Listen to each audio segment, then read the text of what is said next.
When I spit bars in a rain, man, I go hard like Santan. Hello and welcome to another episode of Touchline Fracas.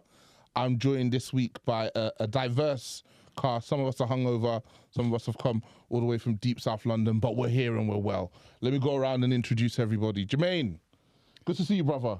Yeah, good to see you guys as well, man. Yeah, not to think that Jermaine's like timed this perfectly because we know where he stands in regard to certain managers. He was meant to be on last week and we rearranged this in advance. So yeah, I think the timing's perfect. Yeah, nah, we'll speak on it, but... We'll speak on it, don't you worry. Yeah. Julian. Hey. You good? I'm good, man. How are you? I'm not bad, bro. You're so fake. I said hi. Talking to me? I'm trying to Oh, you can see it's hurting me to smile at the moment. It's all right, man. You had a good night, though, right? Yeah. They were all good, man. Straight by Disu, how you doing, brother? I'm mostly drained, brother. Yeah? I'm mostly drained. I thought we had a generational package, but... It's all right. I'll do that every Sunday, man. Last 20 minutes, I was on my feet clapping, bro. Bro, see my living room? It was like the manager's area with the white light. Yeah. I was there clapping, doing instructions. Yeah, every action. More of that.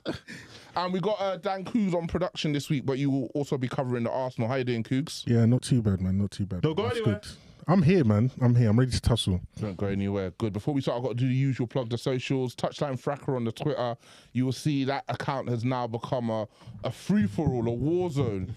Got me, you got Harold, you got Ant. Disu's on there sometimes as well. If you're not following, give it a follow, engage, ask it questions, get it cooking, because you're going to get hella perspectives. The visuals are coming out. So if you're not following on YouTube, the Touchline community on YouTube, subscribe, like it. I think I've turned the comments on now. So you can leave some comments as well. That comes out the Tuesday morning after the audio is released on the Monday. And obviously we've got the club pads here. We've got Muga, we've got Chelsea Hour, we've got Cop End, we've got Touchy Gooners and also New Spurs, all that isn't here, but obviously represented as well. Other than that, yeah, just support, share, respond, interact. Discord coming up. Maybe do a Discord for the FA Cup game. We'll see. We'll get back to you on that. Anyway, let's get into a busy... Don't go anywhere, brother. Let's get into a busy weekend. We'll start with a Super Sunday. All eyes on me. Anfield, obviously, the league leaders. They've had a good weekend. Rivals not picking up points. Against a faltering Manchester United. What could underwhelming? You know, one win in the last 6 games or so. I don't know. Get him out is what they're saying. Julian, I'll come to you. Squatters' rights. Surprised. No. Home team first. Oh, fair enough. How are you feeling going into it? You just made that up.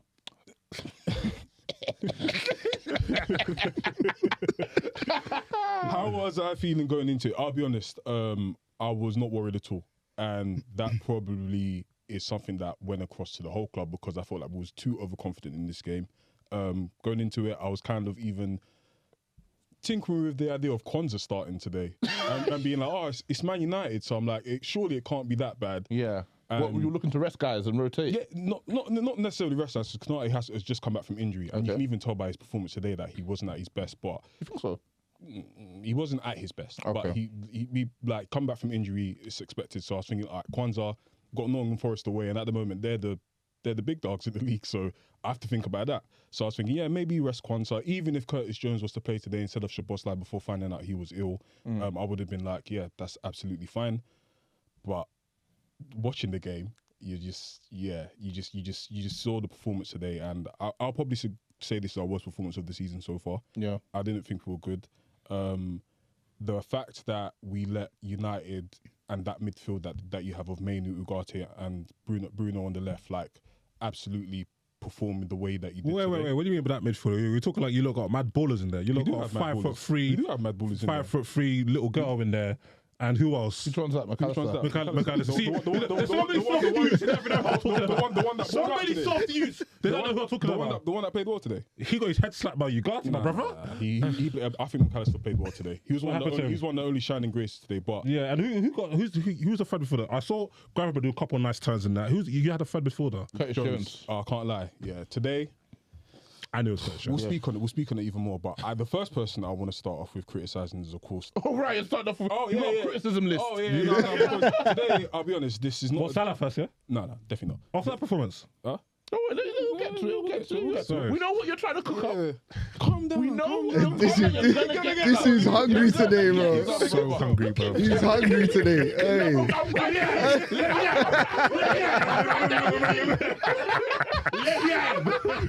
But no, the first person I have to start off today with the criticism because It better be Trent. it's 100%. It's gotta be. It's No, got to be. no. Because Julian told me he could defend. And when we saw these performances 2 years ago, Julian told us we're making stuff up. Man, I started on to 2 years ago. Let's talk. So obviously, I just want that on tape. Yeah, a bit of context. Obviously, this week it's come out that Real Madrid made a bid for Trent Alexander-Arnold. Obviously rejected. It's January. You're going for like all 4 titles. And what is obviously made clear is that conversations are happening between Trent and Real Madrid, and it's likely that he's going to be leaving Anfield in the summer. Cue outrage from Liverpool fans across the world, I guess, and even obviously, a lot of your ex-players are in the media too, so there was a lot of opinions given. So that's the kind of context. Do you blame that for what we saw today? Because I think these players are online. They are online, especially the younger ones. She admitted it this week. That every single player searches their name. If they don't, they're lying. So I do think it played a part today. It's 100% played a part today. Like you can even see in moments where they would cut to him on the camera. He'd just be looking up at the sky, like looking quite dazed. Even in his performance, every time he'd do something wrong, you could see like he was overthinking it, and it was like, oh shit. And you could see Van Dijk as well. Like even Van Dijk was looking at him, giving him death stares, screaming at him from because when he's always having to cover his back. So you can't look at the situation that's going on outside of off the pitch, and not think that it's affecting him on the pitch. And it's a big thing. Like this is his childhood club. He's been there since what 7, 8 years old. It's like it's a big thing, and like especially with the way he's probably, as you've mentioned, he's been online, seeing the reaction to what's probably just negotiations. Right. Like at the moment, I do think Madrid are. They're using their media machine to kind of like push out the situation. So okay, interesting. So a couple of questions for me. Firstly, where are you with the whole discourse, i.e. him potentially leaving? And secondly, what are the chances, do you think, of him staying versus going percentage-wise? So 2 questions there. So personally, I look at it as a fan, and I look at it objectively as well. I'm going to go with the fan stance first. The fan stance is sign the fucking contract, bro. Like, because I want you to stay at the club. Like, you're the best right back in the world. You're one of the best players in the league. Like, there's no way I'm going to be happy about you leaving the club. So sign the contract. And also, I do think, like, this is not a situation where we don't have a project or we don't have something that he can get success from.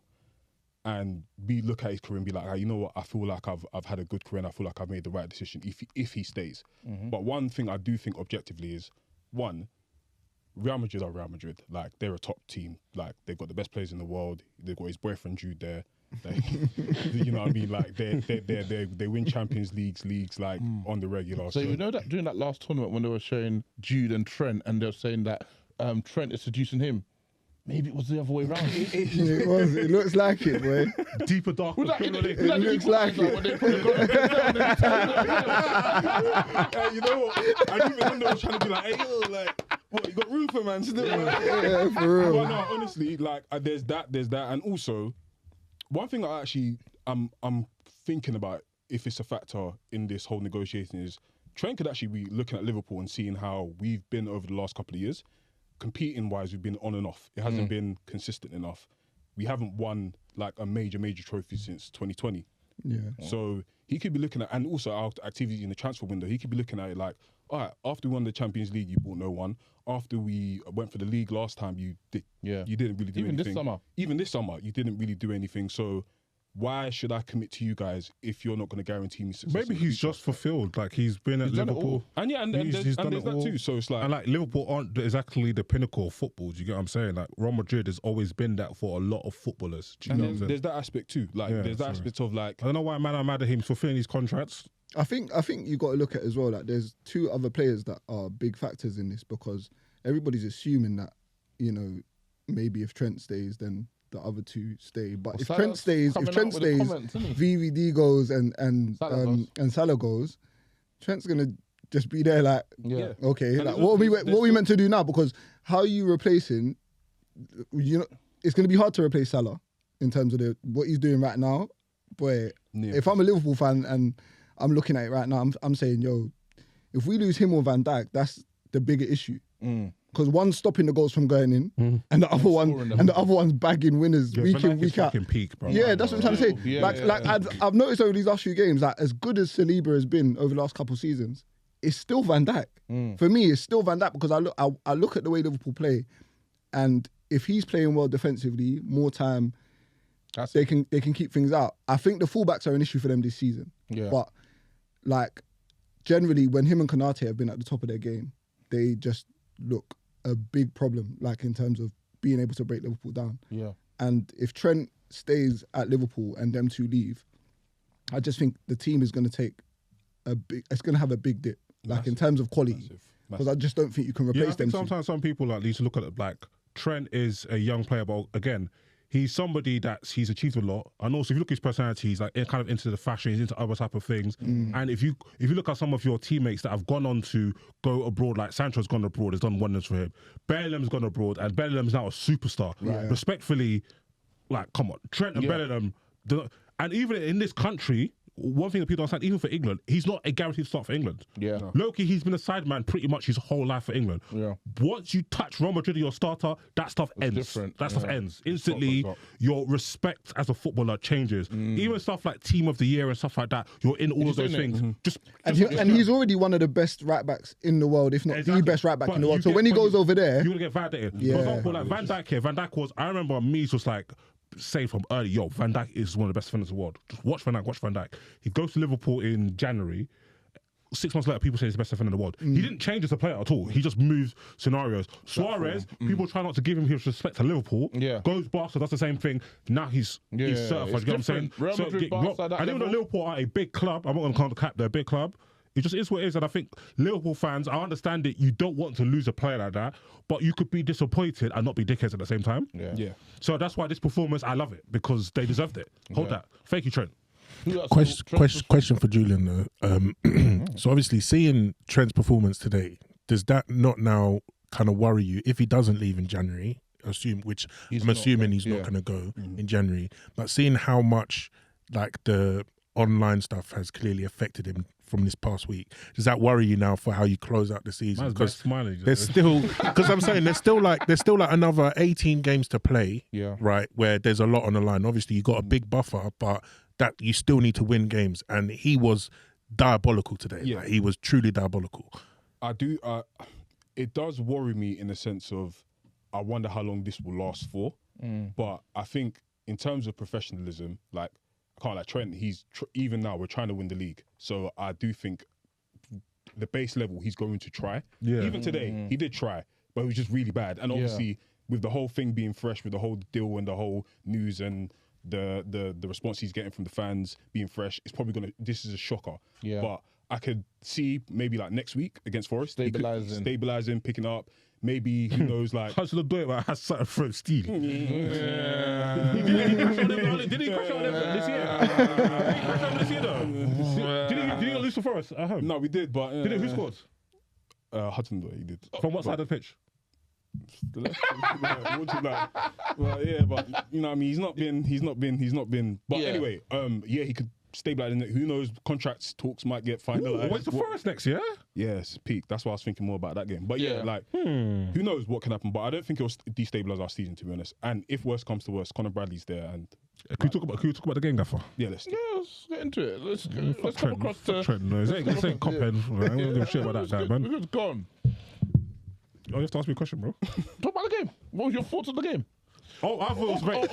Let me step back. Going in, obviously, like from Julian's perspective, they thought it was a joke thing. Lebro Grillionaires at home. It's going to be on Lebro Grillionaires is crazy.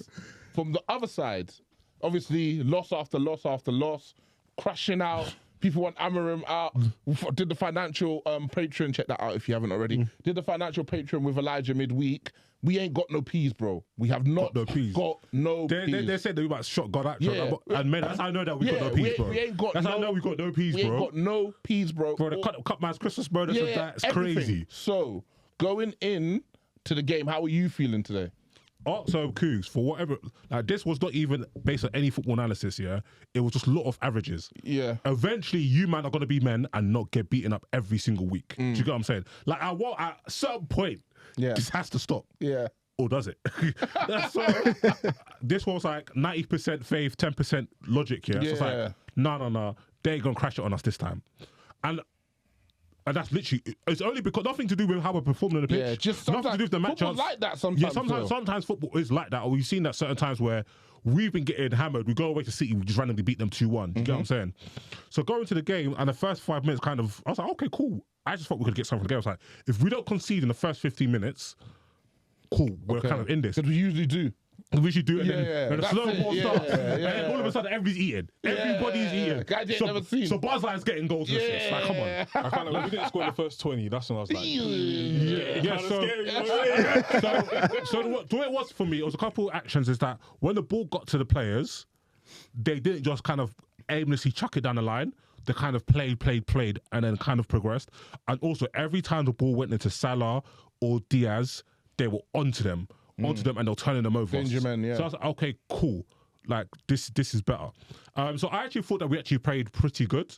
Obviously, that's probably one of our best performances, if not, probably our second best performance in Anfield that I could actually ever remember. Only the Onefield game is the only time I think we play better than that at Anfield. Because usually, like, we're getting actually smashed and we just kind of steal a goal, or we get smashed and we get smashed. Yeah. Really and truly. So I think for large chunks of the game that we actually had a bit of control in the game.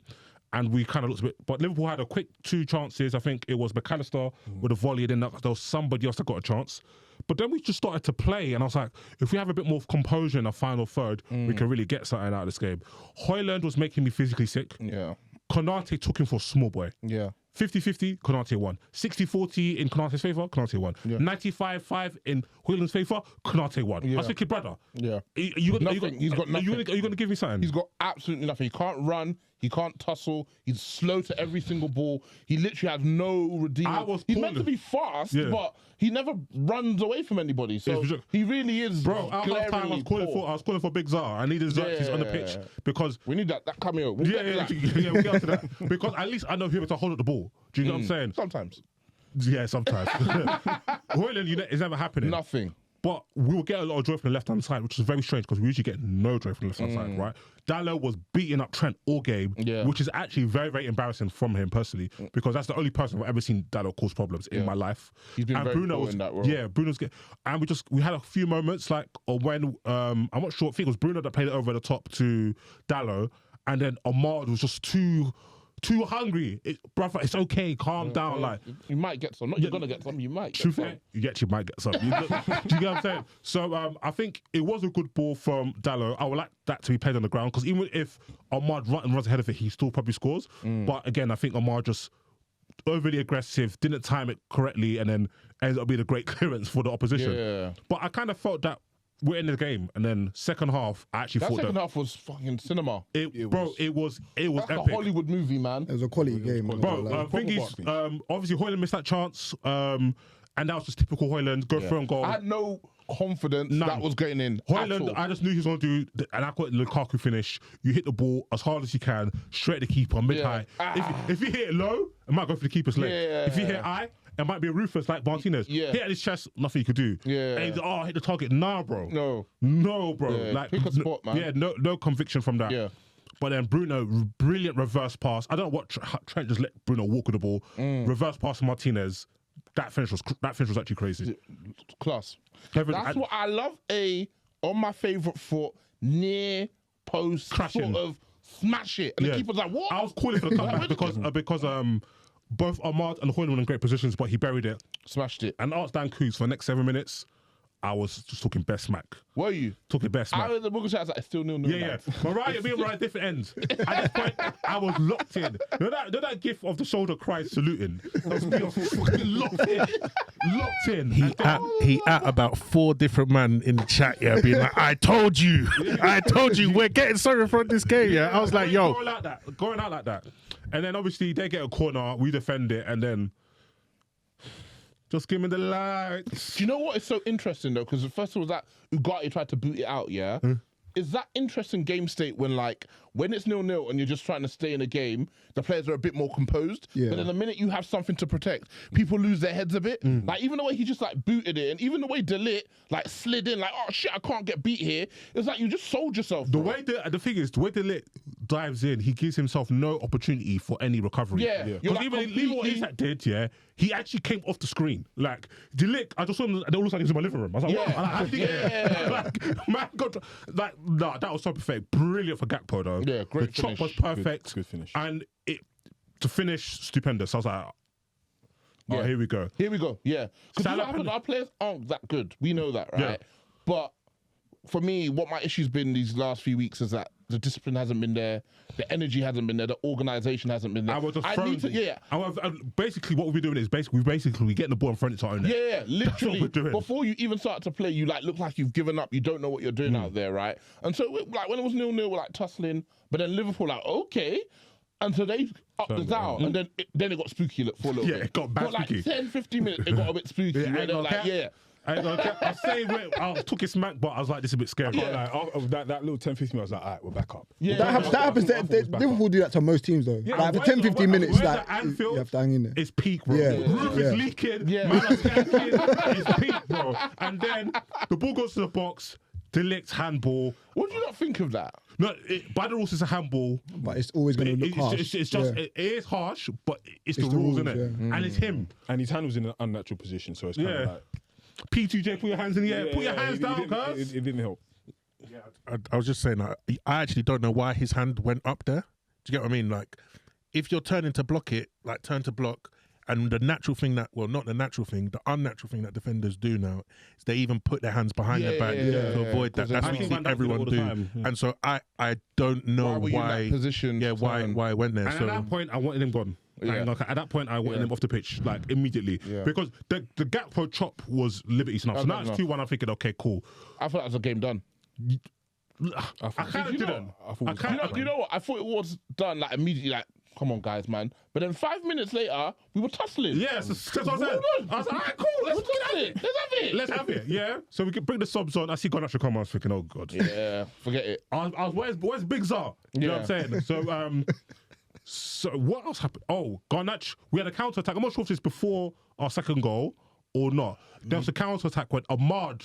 I don't know why Ahmad just overhit it. Or was that 2-2? I think that was before. Yeah, it was just so poor. Thinking we've wasted a chance, and then randomly, it kind of seemed innocuous. Like Bruno gets the ball, plays it up the line to Garnacho. Garnacho's running out of the defender now. Yeah, I'm even getting the group chat just to text, just to start slandering Garnacho. I'm typing GAR. I see the ball come to Ahmad. See the ball come to Ahmad, bro. I was like, yes, we are back in this. And then I'm thinking, I hate that Ahmad kid, by the way. Why? Because he's fucking He every likes it time against you lot. loves it, fam. And you know what pisses me off? It means more to him because man, he's always doing the whole tapping the He shirt. understands. He's committed, man. He's committed. I didn't even know the celebration. I went into Google. I said, how many Then I said, no, open play goals has Saka scored at the Etihad or Anfield? I needed to know immediately so I could just cook up a young little meal. I haven't done my research yet, but coming to a city near you, do you know what I'm saying? Then I'm thinking, okay, cool. Can we actually nick the dub? And it was a bit of boom, bap, bap, boom, bap, bap. There's a couple of opportunities we had to kind of do something around the box. There was even a corner where Ahmad volleyed it. It was looking a bit interesting. Came up to him, he hit across the box. A bit of pinball, and then Liverpool peak counter attack. I'm thinking, yeah. That counter attack from the corner. I'm not gonna lie. From now on, 5 men at the back. Where's our corner? 5 men at the back. Don't take the corner. Don't even take the corner. Give it back to the goal. The way Liverpool start running at you as well, it's scary, bro. It's like they want you to get a corner. So now I'm trying to do 4D chess now. Where's the corner? I'm gonna give it back to goalkeeper. Nah, cuz.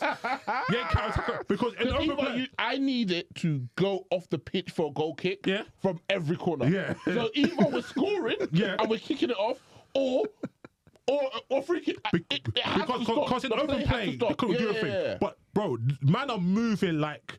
Bro. Do you know in the Avengers when it's Civil War and they're all running at the same time?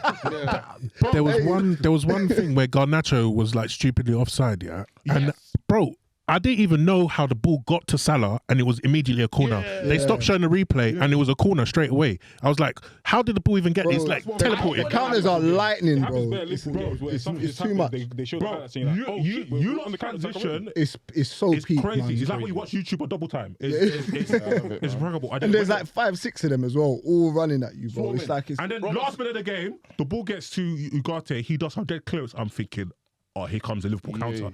But it falls to us. It goes to Xerxes. I stand up. It cuts it back. I'm about to take off my top. Maguire skies it. I said, yeah.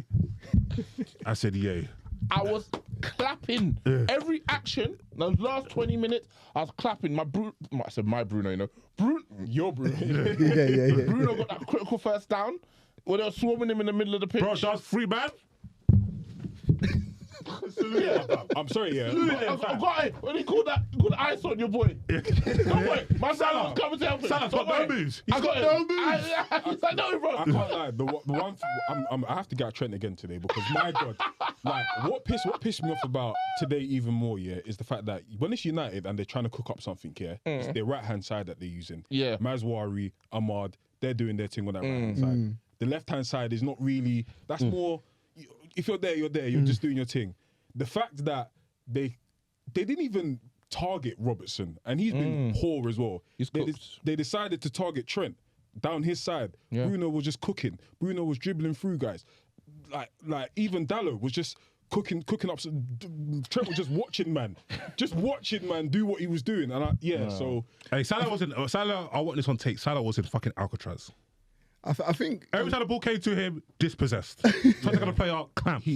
Alcatraz. He done like one or two things, but mostly that Alcatraz. I do agree. Like, Alcatraz. I think United today, though, I think what they did show is that they're prepared to work for this gaffer. I think the problem is this is I know, and this is why he kept. No, they showed it at City, This is though. why he kept delivering the message, though. This is why he has to keep delivering the message, though, because he's trying to let them know that like whatever it was with your last gaffer, cool is what it is. But with me now, I know we're in a tough situation. Yeah. But you man have to fight for this now, because I agree. I'm not the only one in this. very well. Yeah, like I'm not the only one in this fight. My So only issue is that one, this is a game to kind of easily get motivated for because it's Liverpool, it's facts. Ops, it's all eyes on me. But we lay over usually, though. Yeah, and also you know that you can really get crashed on. but even though But again, remember, and it was more of a defensive effort. Although they did control some parts of the game, right?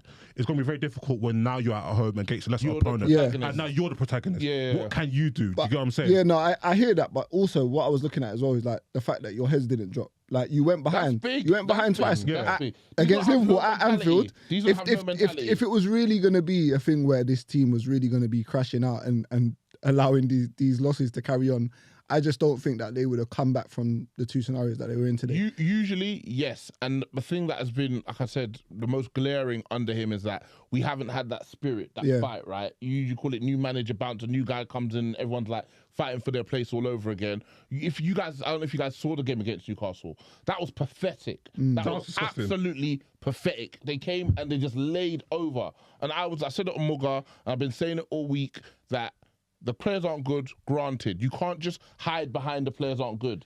This is the Premier League. You prepare your team, your team is engaged, your team knows exactly what they're doing, and you will cover some of the talent gap. And then we can start talking about who's good and who's not good. And I was seeing too many performances where they weren't showing up. So now I need to see this again. Yeah, That's no. the minimum expectation. The other thing I'd say as well, like I don't know, Dan will probably remember when Sporting played them a couple years back and in the Europa, but there were shades of that performance that I watched, because I watched that game live as well. And the way his team run non-stop from minute one to the end is kind of like what I saw today from United. And I think if he can get them to do that consistently, even with some of the players that aren't good enough, he will get a certain level of performance where he can still be in there for like wins, draws, like less losses. Like it won't be as many. That's it. That's less all we losses. expect. You know what I'm saying? But the thing is, our issue right now is we're playing with 10 men often with Hoyland. It's literally playing with 10 men. Not to even single bro out like he's a bad guy or anything, but he is just not good, and he gives you absolutely nothing. They are playing with Who's this? Hoyland? They're playing with nothing. Xerxes, slow, cumbersome, but you're going to get link play at and he scored more goals than him in the league anyway. So at least with Xerxes, some of our best football on the ETH was with Xerxes up front. You know what I'm saying? So at least with Xerxes, you know, he's going to drop into a pocket, he's linking to. Hoyland provides us nothing. Like, Konate is a quality centre-back. Van Dijk is probably the best centre-back of a generation, right? Arguably the best centre-back in Premier League history. You can make that case, yeah? But Hoyland offers nothing. Yeah. Like, if we had Nico Jackson or Gabriel Jesus or... I'm trying to think of some of the other... I don't want to go to like Hoyland. I mean, I don't want to go to like Haaland or Isak, but... I get what you're trying to say. Even less as there's strikers that aren't. Good, an Yeah. actual striker. Yeah. Just fucking wood. Yeah. No, if Chris Wood was being peak for that man, steal. Yeah, just somebody like, listen, even if you're not going to be a guy who scores, you have to your job is to occupy the central defenders. Make sure they have a job to do, and because they have a job to do, actually managing you throughout the game, it creates But the opportunities thing is, if you're for not the going rest to do of your that, team. because we've seen strikers who don't do that, right? Yeah, but you can do that in so many ways. It could be back to goal game. It could be the runs you make. It could That's be the what threat. I was about to say. That It could be the like, threat you make. Aubameyang is not like the most, but he His was. threat means they're occupied. They were always stressed. Yes. And any They're little worried thing about they're him. there. Yeah. The amount of times that Bruno played the ball or Dalot played the ball or some Martinez played the ball and he's never there. And the one time he makes a run, he got played through. Yeah. Because that run, the way with our formation, it creates such weird overloads that I've clocked that you could play like a ball from left to right or right to left and you could get somebody in if they time it right, if the ball's good, right? And actual proper strikers would eat off that. Like Watkins will have like 3 chances a game off that alone, probably just for free. But still, like Højlund, yeah, he needs to go in it. So, and shout out my boy, Ahmad was playing very bad. I'm not gonna lie. Like there was one time the ball came to him, he fell flat on his face. I was like, my goodness. Like his ball retention, everything was good in the middle third, but the final third was a bit higgy. And that header. Oh. Yeah, that header as well. But he's kind of becoming a reliable person for the moment comes, he's gonna do something, right? He's gonna leave for something. And that's like That's good. That's again. That's the bare minimum. away at Spurs, goal and assist. Away at City, he got the penalty, got a goal. Away at Liverpool, came away with a goal. That's important. Like to have an attacker that's actually going to do something. You're going to for make you. some sort of mark on the game. Even the games where Salah, he's like the boss of that. Yeah. Even the games he's not good, he's getting a goal. And that's the thing. He's getting an And assist. He's that's having a big Ahmad, moment. even though Ahmad is, when you think of Ahmad, you think of more ball retention, dribbling, stuff like that. Every game, he's getting chances, you know. Mm-hmm. He's actually been very wasteful, really, truly. He needs to improve the finishing. It's only when it's the clutch, like, that, okay, shit, it's the fourth quarter, like, let me score. But really, truly, he's actually been wasteful. Me and Morayo were talking about his ball striking. Yeah. Like, he keeps getting cutbacks and he's messing them up. So he's getting into these positions. We just need the other attackers. But the problem is, Garnacho, pathetic. player. Højlund, pathetic. Yeah. Rashford. I was about to ask you about him. Is there a place for Rashford in this team for you? No, there has to be. I can't watch this. I can't watch them other guys. Like, brother, I can't watch Højlund and Garnacho. I can't. We're watching. Nah, no, it's disgusting. It's disgusting, bro. Every team I've watched this weekend have had better attackers. Like, I'm seeing Brighton. I don't even rate like Minter and a dingle like that, but they were more dangerous. João Pedro, I think he's a baller. Mitoma, good player. Even Arsenal, that 17-year-old Nweri, top player. Gabriel Jesus, he could do something for us. Then who else I watch? I watch Spurs, Solanke, Isak on the pitch. Gordon played good. They bring on Harvey Barnes who will start for us. Yeah. Who else I watch? I watch Chelsea Palace. Chelsea play Palace, right? Yeah. Eze, Mateta, Sarr start for us. Yeah. Chelsea have Bearman to start for us. That's what I was watching today. The Lap. No. The Lap is a madman. Yeah. That brother, Still what the Lap did to to Chelsea's team? bro, the whole back line, bro. Whole back line, bro. No, bro. Bro, whole back line stressed us, bro. Let's bring him to the Trafford of old, yeah? That's where he's coming I in need summer. that. Euro, by the way. Yeah. He's legit. That tackle. I like it. The way the tackle's legit. in the final. That fast chase last down minute, block. yeah. He's Bro, legit. that ping to Garnacho, I was Yeah. like, He can play with his feet. Yeah. He's composed. We need to start him, man. I think that's easing him back no, in. But just I give me the can't Lap. have two of the Chuckle brothers in the back three Nah. in regards to Delit and Maguire. I'll take one of them piece Ligt of and shit. Maguire are the same. One of them piece of shit. They're the same brother, but one's like way worse. Yeah. But he's got Ajax marketing. Yeah. He's got that's it. I can't believe this is what we signed up to 195 to replace fucking Maguire. Another shit guy. The cycle doesn't end, bro. His replacement is worse than him. Bro, we got no peas because we keep making the same mistake. Like Sancho, okay, cool. We get Sancho. Yeah. Even though we got somebody in the team that's looking a bit tapped. Yeah. But he's cold. Okay, cool. But we got this young guy from Ivory Coast. Yeah. We're gonna get Sancho anyway. Yeah. Sancho stinks. We double down by getting a worse version in Anthony. Yeah, it's bad, isn't it? That's crazy, I man. forgot When you that actually as go well, through man. it, it's mad. That's a hound dog, man. First team or defense. And I'm a hound dog. That was a good performance today. That was good first stuff, team or man. defense, man. So obviously Elijah asked for his flowers, so we're gonna give you your flowers on the main pod. every episode of Morga, I'm spending 2 to 5 minutes on Ugarte. He's going to come good. Don't worry. He didn't get to play under Luis Enrique. This isn't a good Elijah impression, but I want to do it anyway. And anyway, he mentioned, like, you know, January, December, once he gets his feet under him, Elijah, he has to start. No, He looks comfortable with Amorim again, and you can tell he's comfortable. on the ball, he's actually not like awful. Yeah. So like his cross control is actually good. He's just playing it simple, cool. And that's fine. Because we've been a sieve in midfield for like a decade. Yeah. Man just running through us. Every time a team sees Man United on the schedule, that CM is saying, "Yo, comp makers, make sure you're ready. Yeah, I want it. I want little baby on my comp." Yeah. They're asking what music they want. Everyone's swan song video when they're leaving. There was a De Gea clip, and there's some actions against Manchester United. Old Trafford clip. Facts. So we'll see, man. Another thing I want to mention that I think was poor today was Jones.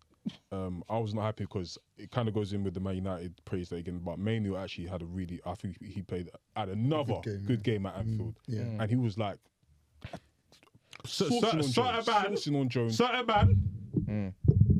We're saying Manu can't play in a two-man midfield. Yeah, certain man. But yeah, now Jones. I'm looking at them directly right now. Oh, did you say that, Jermaine? What? I didn't say that. Morayo. Oh, did I say you can't play in the two-man midfield? Yeah. Show the receipts. Wait there.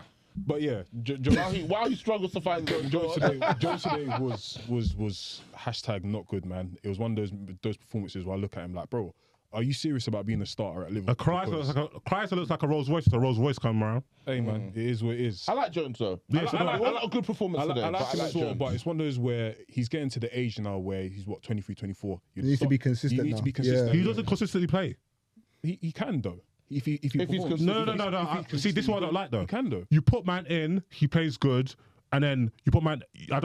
Play 1 week, play 2 weeks here, 2 weeks there. I don't rate it. Is he being rotated? He's being Or is rotated. it? So how can you can't expect? I can't expect consistency from a young player who's never actually had a straight 18 months of constantly playing ball. And expect to be consistent. Yeah, whereas Shit show after shit show. Yeah, it's not the same as, let's say you buy a player for a 28-year-old, right, who's probably played like 300 games in Europe. You should expect him to come in and do a good job because he's experienced, so he knows how to play.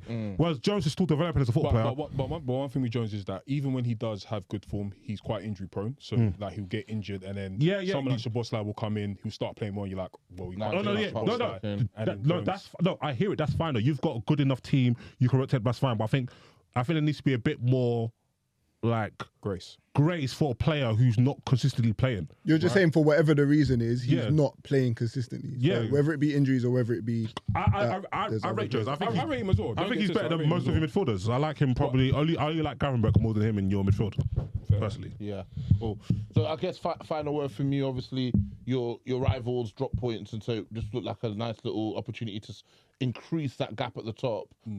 Nothing to be worried about. It's a little blip. You're not going to win every game, are you? Yeah, no, it's not. It's with due result. We're going to have results like that. I also think, even though we're going to have results like this, like Chelsea and Arsenal, they're going to have results. Yeah. So it's not. I'm trying to see the level of grillionaires, man. I'm here, bro. All right, cool. Let's go across to yesterday's All Eyes on Me, the late Saturday game. That was Arsenal away at Brighton, who aren't in the best form based on the form guide.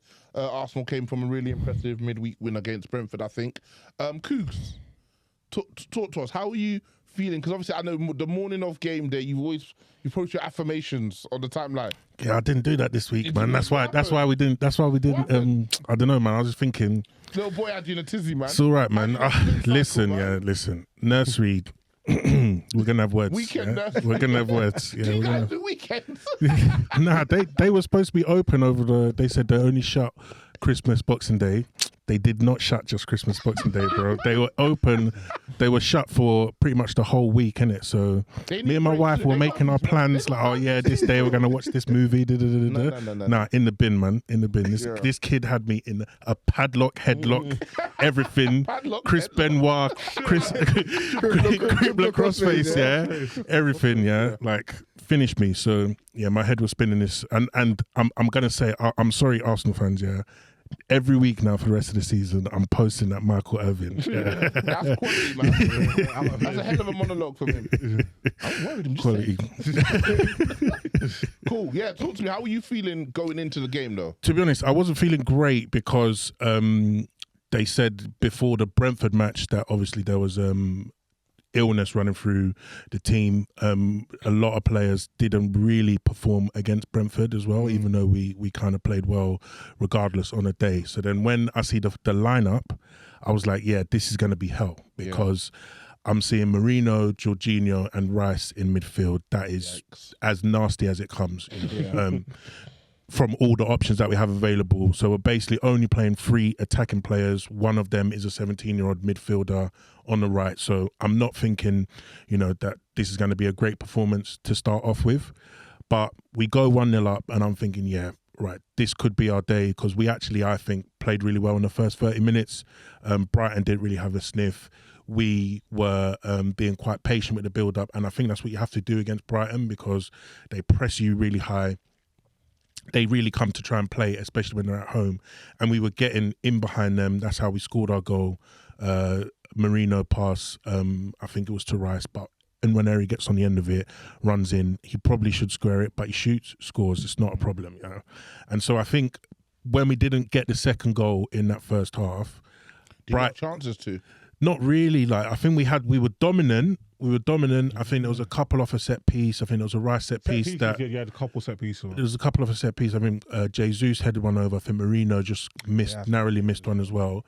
And then I was thinking, second half might be a bit sticky because I think towards the last 15 minutes of the first half, Brighton, they started to get into it. I think Adingra had an opening that he really should slot as well. Yeah, that he hit just wide. And so I was thinking, there's spacing behind here. We need to bring Martinelli on, probably for Trossard rather than Ranieri, who was sloppy on the day, but he was still the only attacker I think that had any sort of threat. I don't think Jesus played very well in the first half. Ranieri came off at half time. Came off half Did you time. Understand why? Well, so we were discussing it in TG, and people were saying, he didn't play very well. I think either of him or Trossard could have come off. I wouldn't have complained. But then Arteta said... Cowardly move from Arteta. Well, Arteta said... He's actually injured. Yeah, Arteta said it's because he felt something in his muscle. And he said that it sounds like we've lost him now. So it seems like that's not a great position. So... and he said the only reason Martinelli didn't start was that he was carrying something muscular as well. So it's like we're in attack, we're literally down to bare bones at the moment. So that's Trossard. Jesus. Is Havertz saying injury or is it? Havertz is ill, but he's missed like a flu sort of thing. Yeah, so he's missed the last 2 games. He wasn't in the squad through illness, and this is those are the first 2 games that he's not been unavailable for injury or illness since we signed him. Right, so he's been very robust for us, but. He was not available. Saka's not available. Odegaard obviously didn't start. Martinelli didn't start. Sterling's injured as well. So I'm looking at this and saying we need to just win by hook or by crook. Like I'm not really looking at the performance, but for me, when you're in that situation and the way we've been playing, not just in this game but throughout the whole season, it means that you're susceptible to margins, right? So like even though I don't think Brighton did an awful lot in terms of like goal-mouth action for us. Like Raya wasn't making crazy saves. Defenders weren't like doing last-ditch tackles, this, that and the other. Thought we were controlling them. But you just need one moment of madness, which is what I think happened. Cool. So let's talk about that decision because obviously we've been talking about it all weekend for the most part. Where do you stand? Do you believe that decision was correct? Firstly. I don't think it's a penalty, right? Okay, like the thing is, I completely understand the argument that people are saying where it's like, if it was feet, both players go for it with their feet. One person's late to it, and even if they get a touch on the ball, this that, and the other, like it's a foul. I think we got a penalty like that against Brighton last season with Jesus, right? I'm like, I understand that logic, but I'm just like, a clash of heads is just viewed completely differently in the sport. It just is. So like you see clashes of heads all the time, even in the home game against Brighton. Before they scored on their counter, we had a corner. I think Van Hecker or something like that headed Havertz in the head before Havertz got his contact to the ball. VAR looked at it, no penalty, right? And it's not a situation where anyone thought That's Arsenal fans. You know how Arsenal fans are online. If we should have got a penalty and we didn't get it, you're going to be seeing that replay for the next 7 months or whatever. Yeah, and we drew that match in a game where we drop points, and no one's talking about that decision. That from an Arsenal perspective shows you that is not even contentious. Do you get what I mean? So my thing with the João Pedro thing is that if that was not given, no one is coming back and saying that should be a pen, decision. That's a wrong decision, this, that and the other. I thought it was a pen. I've had a lot of debates in the chat. And speaking with Dr. Lee from Touchy Gunners, I started to when he showed the rules and stuff, like, because I thought like there's a rule, just to give everyone the context. The following fouls are punished with a direct free kick if committed against an opponent in a way that is considered to be careless, reckless, or using excessive force, unfairly charging, bumping, jumping at, kicking or trying to kick, pushing, hitting, striking, or trying to hit, strike, including a headbutt, unfairly tackling, challenging, tripping, or trying to trip. Right. And then what else have we got here? Obstructing, impeding an opponent and making contact with them, biting or spitting at anyone on the team list or a match official, throwing something at the ball, an opponent or a match official, or holding something to make contact with the ball. Yeah, because I've seen, like, for example, the Gabriel Jesus ones, for example, I've seen several times when somebody's got a touch of the ball but they've just got a graze of the ball, but they get the player. And initially, I didn't even know that until much later, that Saliba actually got touched the ball first. So initially, it was like he touched the ball, then he hit the guy. Yeah. So when I saw it live, I thought it was a penalty instantly. Yeah. And similar things, like I thought Van Dijk on Gordon was a penalty. I was stunned. That was a penalty. He just shouldered the man in the head. Yeah. There wasn't Gordon. There was somebody else. Who was it? I think in a Newcastle game. The Newcastle Liverpool. Van Dijk did something to somebody. Who was it? It was Gordon. It was Gordon. it was Gordon. Twice. Yeah, it was Gordon. And then Gordon got Gordon against Spurs as well. Yeah. So I thought all of those were penalties. So, but having a discussion with doctors, I was like, okay, cool. By the letter of the rules, there's a penalty. I get what people saying. Clash of heads. By the rules, like you say, none of those were penalties actually, or do you No. The Van Dijk. I mean, this one wasn't. The other times nobody played the ball. They just assaulted the player. But with this one, I don't think it's a normal going for the header, because usually there's like both players are jumping up and challenging. The ball kind of just popped up. So it was more of a unique scenario, that one. And it did look like Saliba, he definitely tried to play the ball, so it looked a bit accidental. So I don't think it's a penalty after looking, but I understand why it was given, because my initial opinion, when I saw it live, I was like, penalty instantly. Okay, the question though, you understand why it's not given because you had one opportunity to look at it, nor is it your job to interpret the rules. That, for my mind, is what VAR is for. Right? Yeah, that's where it's a bit of a mess up. I think that's where. But they're not consistent with it though, because we'll talk about the Brighton one. Yeah, I know I was trying to run his crusade. Oh, why is it the same thing? Flipping dumbass. Like, it was Lamptey. So Gabriel Jesus is dribbling, tries to cut inside of him. Lamptey swipes, but he swipes the ball, but then he takes Jesus' legs. So it's the same principle where the player was clearly struck by the opponent, but the player played the ball first. The difference is there was a head and there was the ball, right? So, and I've seen so many times where you see it in the middle of the pitch. Somebody else, let's say, I don't know, it's Baliba slides in and gently touches the ball, but then he goes through the player. Often we do see it's given as a free kick. So why referees giving that as a free kick if the ball is being played? I even think today something like Maguire, he had a challenge today where he yes for the free kick for the one Salah. Exactly what I was talking about. Exactly. So my thing with this is with referee decisions, I think when people get into the letter of the law stuff, I think that's fine. You can do that if you want, but we all know that they don't referee every scenario to the letter of the law. Yeah, because on the Maguire point, you can see another referee might let that go on another day.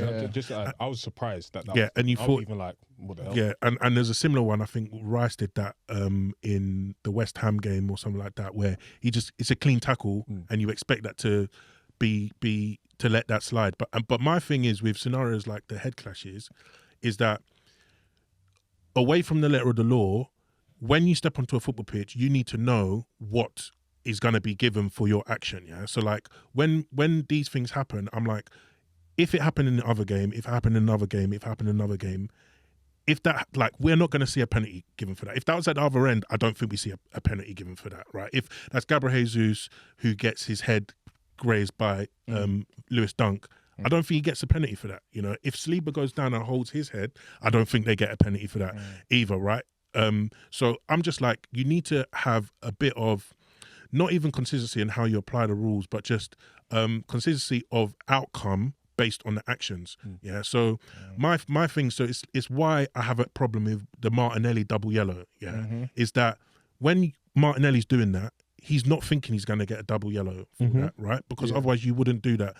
You need to, like, and it's unprecedented for a referee to give a double yellow in that scenario. So you can't just now say you've committed 2 yellow card challenges, therefore I'm going to book you, because that goes against. Good refereeing for me would be there to give him a final warning and explain, because really, if I'm a referee and just as a spectator and watcher of the game, you don't want these sort of decisions to actually be what we're talking about after the match. And this is my if thing. I'm a referee, I don't want people to even be mentioning me after the game. You don't want it to be the norm. And this is my thing. Yeah, it's just like that. Just in a normal game of football, yeah, you do not want games decided by situations and scenarios like that. And I think if you're giving that as pens, you should be getting pens every corner, because then if the defender is late by a second, you know, and I think it's different to the goalkeepers as well when a goalkeeper punches someone in the head, because the goalkeeper's the only person that can use their hands. Yeah. So you already have an advantage. So if you're there late, using your hand versus someone using their head, that should be a foul. If you're there late, but you're never really getting that same contact though in corners where a player is just like fully like headed the guy in the head like that. I think it happens often. No. They kind of it's more like a clash of heads. It's not like the player gets there first and is the what's it called? Is the trajectory of the ball or where it was the pitch? They're both kind of stationary. It's a lot different when the ball's in the box. You're both jumping for the ball. So that scenario is actually a unique scenario. But again, I do understand Arsenal's frustration, because at first I thought it was funny. I'm not gonna lie. But the thing is for me as well, I'm surprised we actually.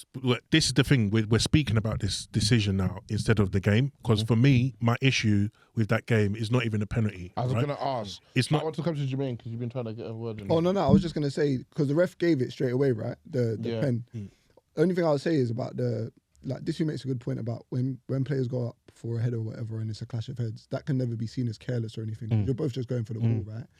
I just wonder if the ref looked at it straight away and we don't know, like all the refs, they ref different. And you said that before. Like, one of the biggest differences about this whole thing is that all the refs, they're going to ref the game differently. I wonder if he's looked at it and because of this unique scenario, he's classed it as careless. Do you get what I mean? Yeah. Because it's not, nobody's jumping for the ball and going for the header. Sorry to interject, but what I would love in the NBA, they have to in the last 2 minutes of the game, all the decisions they make, they explain why they make the decisions, and then they tell us that was actually the wrong decision. And I would just love for there to be some sort of account, like the decisions be made, but just give us an understanding and an inkling of what you were thinking in that moment. And that's your way of being able to be accountable yourself. You have to explain why you made that decision. Yeah. And when people show clips of different referees making different decisions in the same in similar scenarios, to me that's irrelevant, because that's a whole different person, a completely different game state, and they manage the games differently, as we discussed. I think that's the issue, though. What the biggest issue for me is when the same person is making a different decision in similar scenarios. So what is happening in your thought process on a game-to-game basis? I think expecting every single referee to manage every single situation in every single game exactly the same is a bit of a stretch. Expecting an individual, though, to be consistent in their actions game to game, I think is a minimum that we should expect from them. Do you know having a refs report, though, allows for more consistency across refs, though? That's the thing, because it's like, the thing is, even though we watch football, nothing is actually new under the sun, really. Like, that's why Arsenal fans always find clips of this person doing, that person doing, for everything that happens. For double yellow, I turned Dr. Leroy's head. I know he was seething. He left that one, then he focused on the headers. but it's like, for stuff like that, that allows you to be more consistent, because actually this decision happened. This referee explained why that happened. Like for the Dogso stuff, it's like 3 years ago, if there's the same scenario where Saliba pulled the guy back, 3 years' time, we can just copy that decision because this thought process has already been given for us and everyone agreed that it was the right thing. Rules and establishing. Whereas now, because there's no accountability, they just do whatever. Whatever they want. They remind me of the police, man. Let's talk about the last 30 minutes, though, because that was 60 minutes into the game. There was still a third of the game left for you guys to potentially when you made some changes, you bought Odegaard. Is that when you bought Odegaard on? Or did you bring on? Yeah, he brought him on last 30 minutes straight after they scored, I think. And yeah, for me, it's very indicative of similar games that we've had this season, right? Where Everton, I think, is a very good example. Everton at home. We know Liverpool are down to 10. At half-time, I'm assuming every single player in the change room knows Liverpool are down to 10 men and losing at half-time. Yeah, we're playing at the same time as them. And in the last 15 minutes, 0-0, Everton at home, we had 0 shots. Crazy. Yeah. So That's crazy. that's insane. Like, it's literally insane, yeah? And 2 seasons ago, if that was this Arsenal team pushing for a goal, we would have had like 10 shots, 15 shots. Yeah, In the last 15, like, I think about games against Liverpool, against United, against Bournemouth, all at home, where we played quite well. You've pegged us back. We need a goal in the last 15. It's relentless. Yeah. Literally relentless wave pressure. after wave attack, yeah. And I was at those games and it felt like, a goal was coming, just it's inevitable. imminent. Yeah? Yeah. And so to me, the real problem that I have is that you can talk about, you want more control, you want this, that and the other, but we had control in those matches.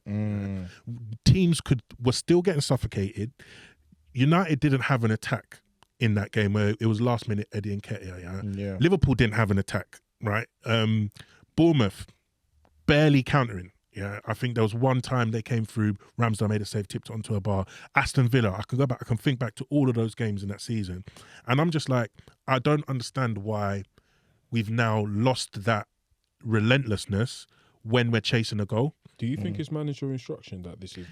I think it does. I think it is. does come from the manager. I think it 100% comes from the manager because it's the same players, right? Like, so we were talking in the group about Martinelli specifically, yeah? And I'm just saying, like, someone will say, Gakpo scores that goal, yeah, and they'll be like, when's the last time you saw Martinelli do that, right? And I'm just like, when's the last time you saw anyone from midfield play a pass like that. from midfield in behind Martinelli running in Into behind the box to do into something. the box? Yeah. That doesn't really happen for Arsenal to the same frequency That you used to. that we used to. And in that season, in that game, right, Martinelli was probably our best player in the first half, home and away against Liverpool, right?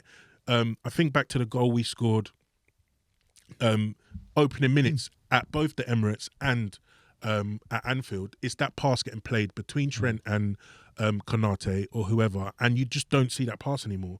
And number one reason for that, who we're playing in centre mid. I don't like how we've constructed.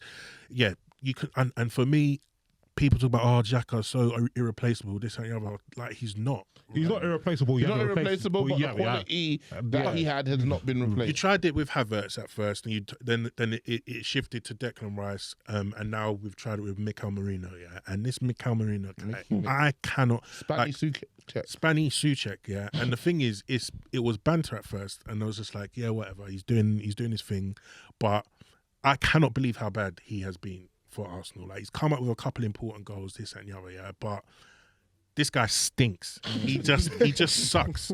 Like, he's really, really slow. Just looks very, like, has a big lack of mobility, right? Just looks a step, like, a pace slow to everything. Yep. Yeah. So all of these talk of these duels that he's winning, this, that, and the other. I think the Liverpool game's the only game where I was like, yeah, I like that performance so far. He can't pass. Like, there's so many scenarios where it comes to him, it's overhit, it's underhit, whether it's 5 yards, whether it's 10 yards, he doesn't really switch the play. He turns like a bus, like 6 touches to turn.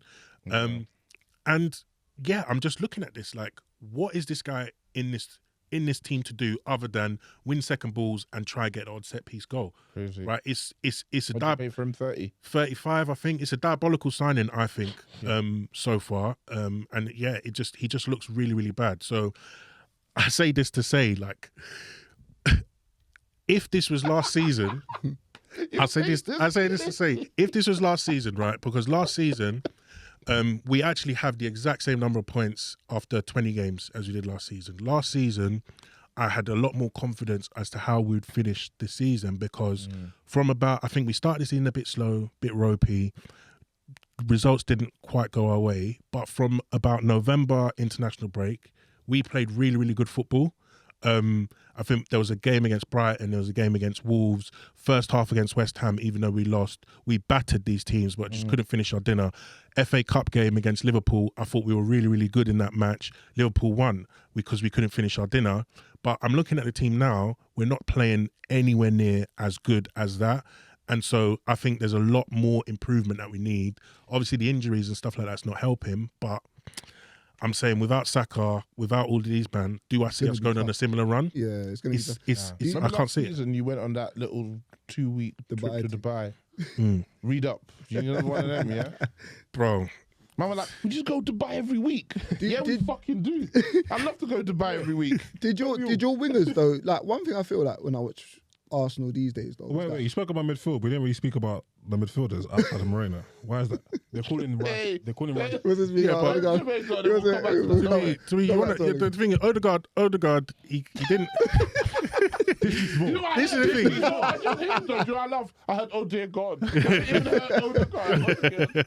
This means more to me. The thing is, though, I don't even think, because for me, he doesn't get dropped, yeah? So the fact he was already starting on the bench just says to me that he was cooked, yeah? Yeah. Number one. When he came on. Yeah. No, so no. So Disu, let me land. So I think even though he wasn't in good form, I wasn't he's not way of putting pain like fucking shit. He's not been in good form at all for the past, I think 5-6 weeks. No. He had season? No, he had all season. He had All season. He had a good game against Nottingham Forest post international break. Yeah. Who was that? Yeah, he did allegedly. When was it? Like 5 games ago. November. Yeah. We're And in so then, February. so I'm saying February. So I'm saying, yeah, he's not been in good forms, but I think this game it was never going to be good. It was never going to be good. Why? Because he's cooked. Like the fact he didn't start, I don't even think the manager would have brought him on. I don't think he would have brought Martinelli on if he didn't have to. Maybe the manager wasn't really feeling his performance, that's why he didn't play. Yeah, I think that's stretching it, to be honest. Because if he's fit, he'll start. Yeah, they're not that sport for choice. Unfortunately, he's like at that level where similar to us with Bruno Fernandes. No matter how shit he plays, he'll play. None of these are better than you, bro. Yeah. They're not going to create any shot. They're not going to do any better than you. So we got to just I agree. I just wanted to say that, just more entertainment. But yeah, he's been fucking shit. Absolutely pathetic this season. Jorginho was really bad in the game as well. I'm still talking about Odegaard. Odegaard has been absolutely pathetic this season. And they told me they were speaking spice in my man. They're like, how can you compare him to this player? He's so much better. I swear. He's a different level. I swear. All right, cool. I said, this year, here's what we're going to do. We're going to chart all their games. And if it's a good or great game, we write it down. If it's a bad game, we don't write it down. Let me finish, brother. And Odegaard, so far this season, I'll get the notes out for you, gentlemen. Even though I know it's off the top of my head, but let me just make sure I'm sure. Ridiculous. This is the thing, yeah. So far this season, it says, if you think he's a keeping track, Odegaard, see, look, this is Odegaard, this is Rice, this is Maddison, this is Enzo. Somebody has a very small proportion, and it's Odegaard. So far, we've got Forest home, West Ham away. He's played 13 Premier League games, right? He's had 2 good to great games in 13. Man saying, after the injury, he's a bit ill. His wife had a kid. Is he the only person that has a kid? The only person that has kids. Nah, but my. He's probably got 25 nannies. That should even motivate you. The thing is though. Doing a hustle for your son. Yeah. So I'm not even. Your son is crazy. I'm not part. Do you know what the thing is? I'm not part of this agenda. You know that. I even spoke about Declan Rice. Declan Rice. Declan Rice. You know. Last year, I'm asking to be charged more. But this that's what's going. Last year, Tell was moving mad. Listen, last year I loved it. Last year, sorry, man, what? Give West Ham 100 more. But Give West Ham another 100. Listen, last year, man were losing their minds over paying 105 million for Declan Rice. Most man, not Koogs. Koogs has been a fan of Declan Rice. So when I speak of Declan Rice, Koogs is not included, and sometimes Anton's included, sometimes Anton's not included because he did twist and turn on him. But I let that slide. Yeah. Man was celebrating spending the GDP of Botswana See, that's what you do. On a DM, that was Declan Rice. Yeah. A couple good games. Man did a GoFundMe to give West Ham more money. That's what they were doing last year. Yeah. And No one on the network was doing that, though. By the way, let's clarify. Messaging. I said no one on the network was doing that, though. Let's clarify. So it wasn't TG. I saw Selam do that. Cell started to GoFundMe. No, but he was pushing it. Yeah, he was one of the pushers of it. He was. And man, I might need to have words with after me every week.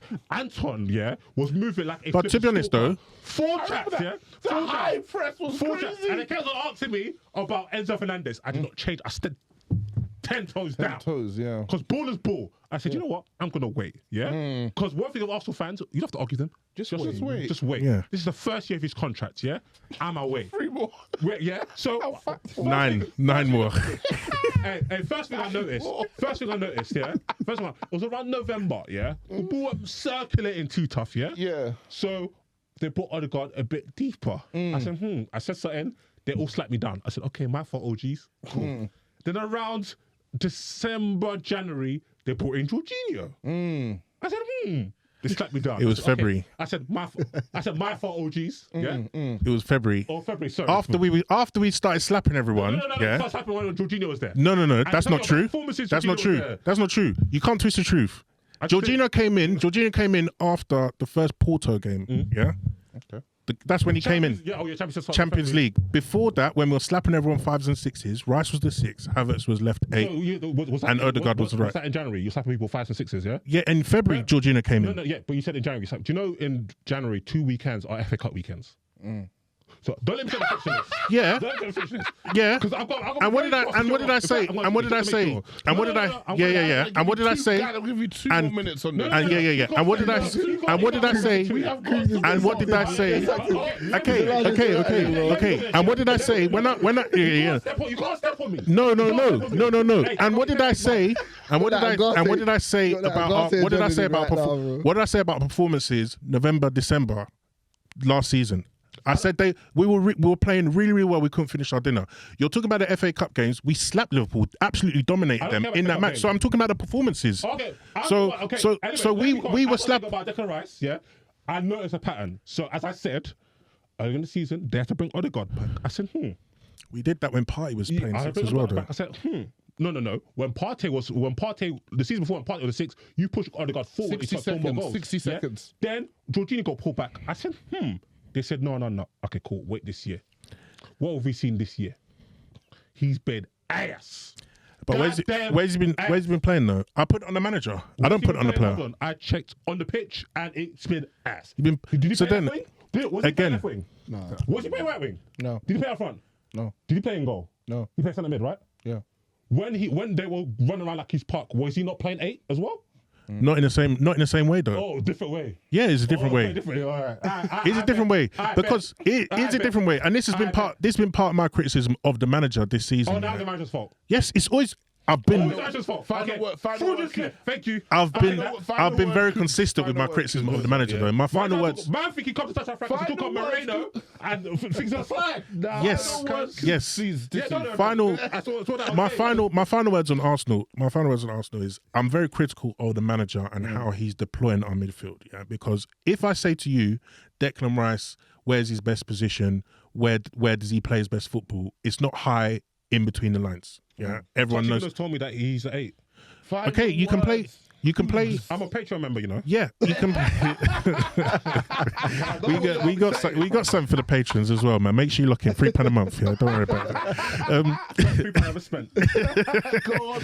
So is the makeup of the midfield, right? So it's like I'm seeing, and this is why I'm saying it's different to last season. When Jorginho came in, Rice plays a lot closer to Jorginho because of his lack of perceived physicality, last season. The season before, we had Xhaka, we had Partey. And then it's very noticeably different when Partey plays 6. He pushes Rice further up because he trusts Partey's physicality more, for better or for worse. I don't like it when he plays Rice in that role because I don't really want him receiving with his back to goal, playing in between the lines. I prefer it when he's... do that, by the way. No, he didn't. Yes, he did. I prefer... Ignore the guy. Ignore I prefer him when he's facing play. I swear my daughter did. This season, Harry Crazy. Kane. This season, Declan Rice has been playing between the lines, been playing as 6, been playing a double pivot, been playing in Odegaard's role. He was pressing the centre backs yesterday, leading our press from the front with Jorginho and Marino in behind him. I'm just like, what is this manager expecting us to do? Where Rice is your most advanced midfielder? It's just nonsense to me. So I'm very questioning. I'm very questionable of how. I don't know what I'm saying, man. But to be honest, I'm questioning very much, how this guy is planning on constructing this midfield going forward. Because for me, you spend £105 million on Declan Rice, you build that midfield with then more creative, progressive passes to put around him to allow him to, sweep up, do his defensive work at the moment, though. right? But why? Why don't we have any? That's my issue. We're gonna have to pause. This is a rivet. Yeah, it's crazy. I'm not even on the camera, so we're gonna have to pause here. Keep going. That meant more. Evidently. Jermaine, how you doing, man? Oh, good. 19th of December, Chelsea 5, Shamrock Rovers 1. 22nd of December, Everton 0, Chelsea Shut up. 0. 26th of December, Chelsea 1, Fulham 2. 30th of December, Ipswich Town 2, Chelsea 0. And yesterday, Crystal Palace 1, Chelsea 1. So your last win was on the 19th of December against Shamrock Rovers in the Conference League. Horrid. What's going on? Just a really bad run of form, bro. Like, I'll be honest, I think it's really disappointing to actually see the way we've dropped points, because obviously everybody knows our form before December. A lot of people were speaking about Chelsea as in like a team that could maybe try and hang with Liverpool, hang with Arsenal, like in the top 3, top 4 for the majority of the season. Yeah. I don't think it's put me in a position where I think Chelsea can't achieve top 4, but I'm looking at, for me, the way I look at our team and when we have a new manager, I expect things to be kind of rocky at the beginning. I don't expect them to be perfect, but I still think we should get results if we've got enough quality, which we do. And then when we get to like Christmas time, you start to see things click a little bit more, and then you're looking to finish strong. So it should be going this way. Yeah. Yeah. For those who aren't seeing this on camera, I'm doing an upwards sort of. It's an upward trajectory, Yeah, innit? plane, But and this is what happened last season, and this is what happened last season, and this is why I was like really positive about going into this season. Before obviously we changed manager, right? Of course. We maybe strengthen. We have another season with the same manager. Yeah. We maybe kick on. You know how you finished It's a your bit, last yeah, 20 odd games. exactly. Yeah. And then things are a little bit more consistent. This season now we've obviously started again with a new manager. Yeah. Completely different philosophy. Yep. But the thing is, this flips because he started off well. Yeah. Get to December now. Chelsea, the funniest thing about this is Chelsea generally are poor in December. We are so bad in December. Like Dan always speaks about it in the group. He's like, you know what, we just need to get through December. If we can get through December, Right. We'll be then okay. we'll be all right. December. That is. I don't even know. I don't know London what it living, is. yeah? I don't know what it is, but Knightsbridge, them man are going yeah, crazy, the man are spending too much money around that month, man. It's too excited, bro. But I don't. Those Christmas lights are peak, though, in that. Yeah. But bro, listen, these I don't know, man. This team, I don't even want to use the age thing because like they've the first half of the season for the majority of it, they've been good. You know what I'm saying? And there have been points made about, the squad and the strength of the squad and the rotation that we've had to make in between games. And to be honest, I just wanted to wait and see what that was going to be like, because I've been very vocal about how we still miss players like Reece James as much as he's injured. We still miss players like Lavia, who's been injured since like last season. Yep. Fofana, luckily, he managed to get through 12 games this season. 12 games, but injured again. And funnily enough, he gets injured, and that is pretty much when the form has dropped off. Damn. Like, that is pretty much when the form has dropped off. Like, Fofana's been injured, who's probably our best centre-back at the moment. And I think the Chelsea fans were giving him a lot of stick. Shield these days. Badly Shield, he's been having like poor games here and there as well. So like, I don't even think it's a thing where he's looked at as one of the main centre-backs. But our main centre-back partnership this season was definitely Levi Colwill and Fofana. Yeah. And they were looking like they were actually building something. Okay. Fofana gets injured, and all of a sudden we start. Coming, right? Tosin has to come in, and we start. Like, Tosin's had a few good games, to be fair to him, but he can't do the things that Fofana does. He's not an aggressive front-footed centre-back. He doesn't have the rapid pace that Fofana has. So when it comes to defending wide areas and stuff like that, he's not going to do it in the same way. And Maresca likes to do this thing as well, where he plays man-to-man. So sometimes you see our centre back follow a striker all the way into the other half if he drops deep enough to pick up the ball. Yeah. That's like very brave from our centre backs to do. Right. Like they're given a lot of responsibility because it helps us try and pin in the opponent, and like it allows us to kind of, you know, sustain attacks and stuff like that. But yeah, man, I just think we haven't dealt with these fixtures the way we should have. I think the manager's a big reason as well. I look at games like Everton, the Everton game, I didn't care about because Everton were doing that generally. I actually watched that game. They were just solid. No, I'm not gonna lie, that was a means more special from Everton. Yeah, Everton that was just like the life into and you knew and yeah, you get me like that game there. and you know what the maddest thing is that game. That was a Dyche classic. Dyche has like 4 of them. If he catches you, like it, especially if it's December, it's cold. It's what. And that game as well. It's one of them ones. Yeah, you don't care how the goal comes. You just need to score. And Jackson had those chances, and really and truly, that is when the strikers earn their coin in it. That is when you know you're not getting them chances, but you take one of them and you run out of there, you get out of there, go back home and take the 3 points. Yeah. We didn't do that. All right, cool, whatever. 0-0. It's not the end of the world. Everton they've had a decent decent defense, and a decent run, and they've been quite good defensively. Okay. So you move on. So go into Fulham now. Palmer scores an incredible goal, normal for him, and then he really and truly doesn't really do much for the rest of the game, if I'm being honest. But Palmer, you don't really say too much because you know he's probably going to create something else in that game. Yeah. Despite his form, he's been like probably quite average in terms of the overall performances for sure. Over the last 5 games, especially like 4 or 5 games. But he's still creating and he's still scoring, and you know he's got quality, so you don't say much about it. But the game management from the manager, honestly, like it has been ridiculous. He's watching teams gain momentum in key parts of the game, like the last 10 minutes, and not doing anything to stop it. He looked at Anton Robertson against Fulham, right? And he said, yo, he's probably looked at it and said, this guy's been on form all season. What are we going to do to stop him? Big man, why are you worried about Anton Robertson, bro? Yeah. We're the ones with the quality as well.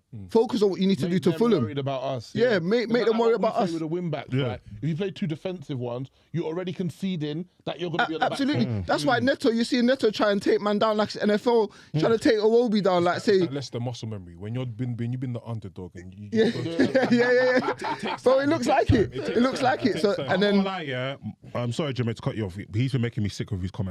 Same. The title one was just ridiculous. He was going overboard. What did he say? Like, oh, we're not on a title race, all that type of stuff when you're literally like 2 points away from Liverpool. That was disgusting. Yeah. And then say nobody expects us to be here. Yes, they do. Yeah, they do. We do. 6 and he got sacked. Yeah. So that means they expect you to be where you are. Yeah, that's it. You don't spend $1 zillion and not there. Big facts, and that's what I'm trying to say. And I don't think that's good even for the team. Like, it's one thing saying you're not in the title race, right? Saying, we're not as good as maybe Liverpool are and Arsenal are, and that's fair because it's your first year in the Premier League with Chelsea. Cool, we can accept that. But what I don't accept is trying to make out that we aren't a team that can be in the top 4 and pushing to be at the top of the table. Do you get what I'm saying? So for me, I just think you have to be in and around top 4 with this team at the moment. Like you can't be talking about how we don't expect to be here and stuff like that. Do you think do you think the draw was a fair result? I think the draw against Palace. Yeah. Yeah, so the most recent game, Palace, I don't think Palace deserved the draw, but I feel like the way we finished the game, you can't be shocked that they ended the draw, if you get what I mean. Like, Chelsea should have slapped them up. Like, we had chances. Jackson had chances. And again, Jackson, when he gets into some of these positions, he has to do better. If you want to be up there... The back post one where you got slot out. If you want to be up there with the top strikers in the league, or top strikers in the world generally, you have to be that player that puts away some of these half chances. Like, people talk about XG too much to me, and I'm saying, stop talking about XG, because when you're a top team, you buy the top players to score the chances that you're not meant to score. Yeah, you're not meant to. Like Brighton and Berbo's goal against Arsenal, so Arsenal, that's a low XG chance.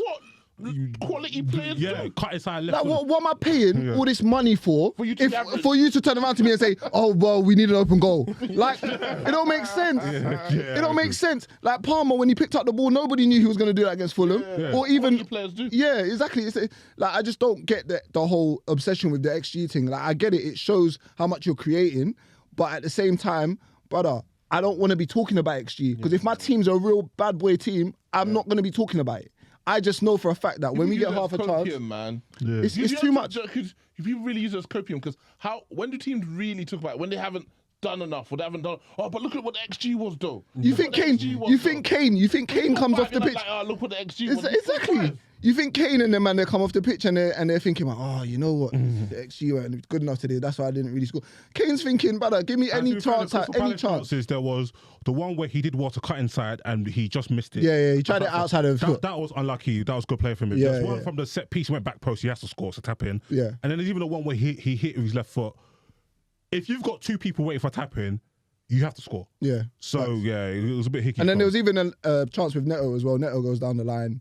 Palmer's right there for the cutback. He almost like, I don't know, like he plays it. It's a combination of him playing it too quickly and Palmer not checking his run properly, kind of. And yeah, again, that should have just been 2-0. So I think it's hard to really get onto the team in terms of what they're doing in terms of creating chances, because I feel like we've created enough chances in most of the games that we've played to actually, whether it be Everton, whether you run away with like a snatch and grab, whether it be Fulham, where you just, in the first half, we pam them, make it 2-0, heads go down, probably win the game.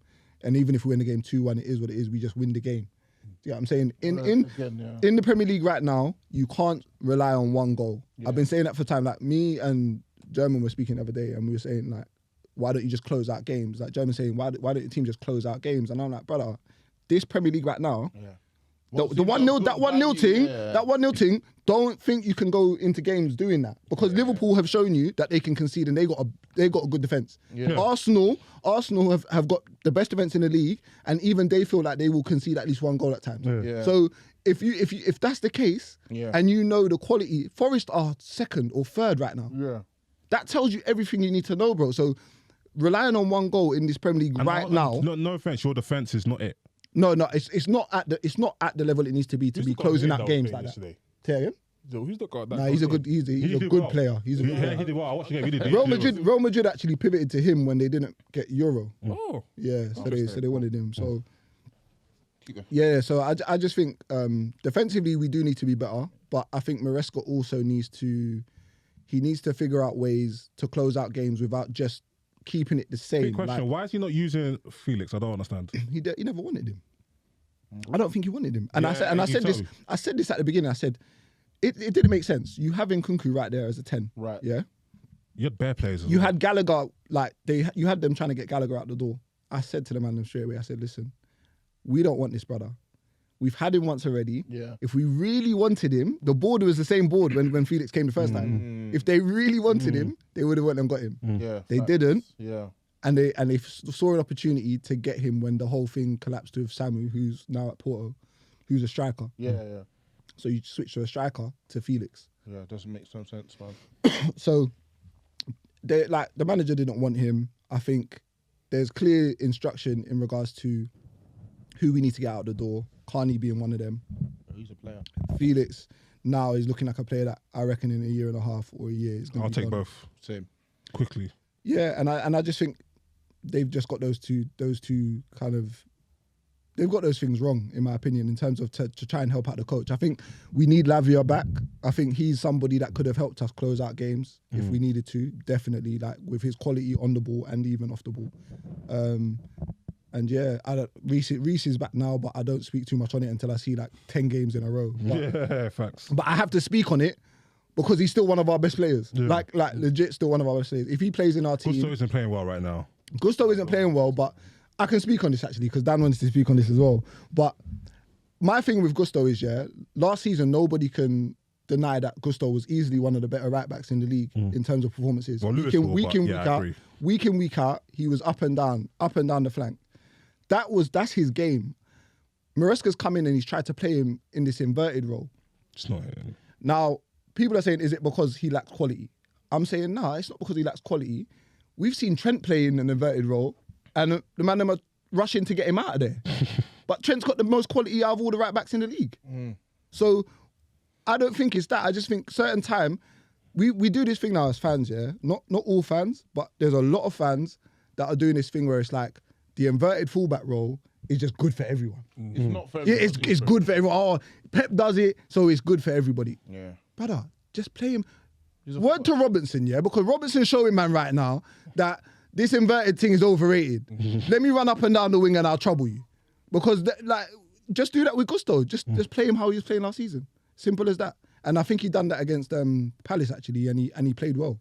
So people were saying Gusto was passing back a lot and stuff like that, but I don't think it's a confidence thing. I just don't think he meshes well with Neto.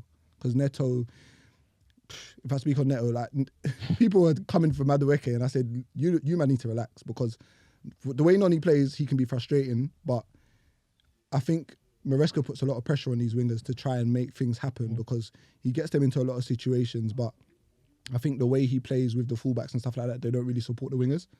So, yeah. Oh, fair. So we got to end the pod there. Early one this week, short one this week. As always, gents, a pleasure. Jermaine, always welcome. You're in a golden era right now. Watching the points tally. They kept showing us the points tally. Julian, always a pleasure, brother. Absolutely. Top of the table, feeling good. All right. Disu, the level fucking billionaires. Morgan tomorrow's gonna be epic, fam. Hey, just don't bottle this league yet. I don't need these gooners. All right, man. Good luck, yeah? Yeah, don't worry about that, man. All right, peace. Hey, when When I spit bars in a rave, man, I go hard like Santan.